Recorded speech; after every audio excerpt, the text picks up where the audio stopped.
Praise the lord. యేసునామ స్మరణ అనే ఉదయకాల కార్యక్రమానికి మీ అందరికీ ఆహ్వానం. ఈ ఉదయకాలం ఎలా ఉన్నారండి?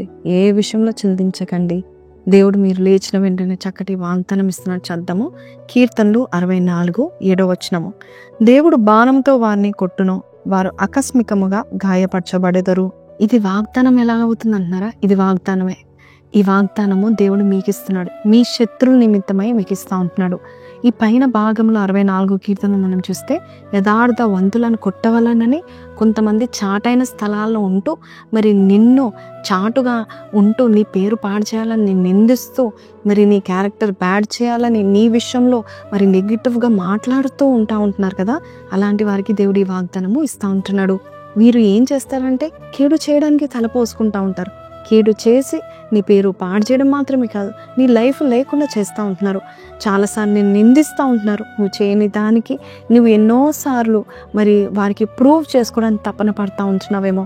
చాలామంది ఉండొచ్చు, అసూయ ద్వేష కలవారు ఉండొచ్చు. అలాంటి వారికి మరి వారిని ఏ హాని చేయకుండా దేవుడు కార్యం చేస్తాడు. చాలామంది నా యొద్దకు వచ్చి అంటూ ఉంటారు, మేము బాగానే ఉన్నాం, మేము ఎదుగుతున్న కొలది మా ఫ్యామిలీలో మా నాన్నగారికి అమ్మగారికి అలాగే మా ఇంట్లో ఉన్న జ్యేష్ఠులందరికీ కూడా ఏదో ఒక అనారోగ్యం సోకుతూ ఉంటుంది, మాకు నెమ్మది లేదు అని చెప్తా ఉంటారు. ఎవరొక్కరు మంత్రిస్తున్నారని చెప్తా ఉంటారు. నిజమే, మనకు కీడు తలపెట్టే వారు ఎవరినైనా ఉన్నా కూడా వారు వేసే బాణాలను దేవుడు విడిచివేయడం మాత్రమే కాదు, దేవుని బాణాలతో వారిని కొడతాడు. కాబట్టి మీరు ఎవరికి ఏమి ప్రూవ్ చేయడానికి ప్రయత్నించకండి.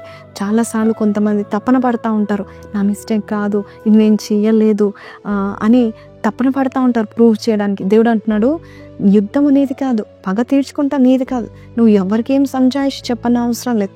నువ్వు కరెక్ట్గా ఉండు, నువ్వు యథార్థంగా జీవించు. యథార్థం వంతులకు రక్షకుడు ఉన్నాడు, విమోచకుడు ఉన్నాడు. ఆయన బాణాలు విసురితే ఎవరు ఏమి మాట్లాడడానికి వీలు లేదు.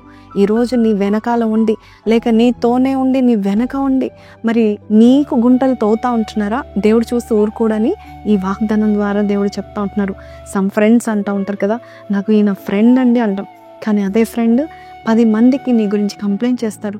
నీ గురించి పొగడబుడ్డం మానేసి నీ అసూయతో నీ గురించి అన్ని తప్పులు చెప్తా ఉంటారు. కానీ దేవుడు అంటున్నారు, వారి యొక్క తప్పులు ఒప్పులుగా నేను చేస్తాను. నీ విషయంలో ప్రతిదీ వారు ఒప్పుకొని నిజంగా దేవుడు దీవించాలని నేను చేస్తాను అంటున్నాడు. నువ్వు మౌనంగా ఉండు, నువ్వు ఏమి ప్రూవ్ చేయాల్సిన అవసరం లేదు, నేను చేస్తా, నీ మంచితనాన్ని నేను చూపిస్తా అంటున్నాడు దేవుడు. కాబట్టి ఈ గొప్ప వాగ్దానాన్ని ఎత్తి పట్టుకుందామా? నీవంటే గిట్టని వాళ్ళు ఉన్నారా? నువ్వంటే ఇష్టం లేని వారు ఉన్నారా?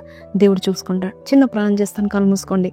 పరిశుద్ధుడా మహోన్నతుడగు తండ్రి యేసయ్యా, మేమంటే ఇష్టం లేని వారు లేకపోలేదు, ఉంటారు నాయన ప్రభ. కానీ అయ్యా, ఒకవేళ మాకు హాని తలపెడితే, ఒకవేళ మాకు కీడు సంభవించాలని చూస్తూ ఉంటుండగా నీవు ఊరుకోవని నాయన ప్రభ. అయ్యా, యథార్థవంతుల మీద ఒక్క బాణం కూడా వెళ్ళకూడదని నువ్వు అయ్యా తండ్రి యేసయ్యా కోపగించుకొని అయ్యా యథార్థవంతుల శత్రువుల మీద నువ్వు బాణాలు విసిరివేస్తావు, వారిని కొట్టేస్తావు అని చెప్పి ఉన్నావు నాయన ప్రభ.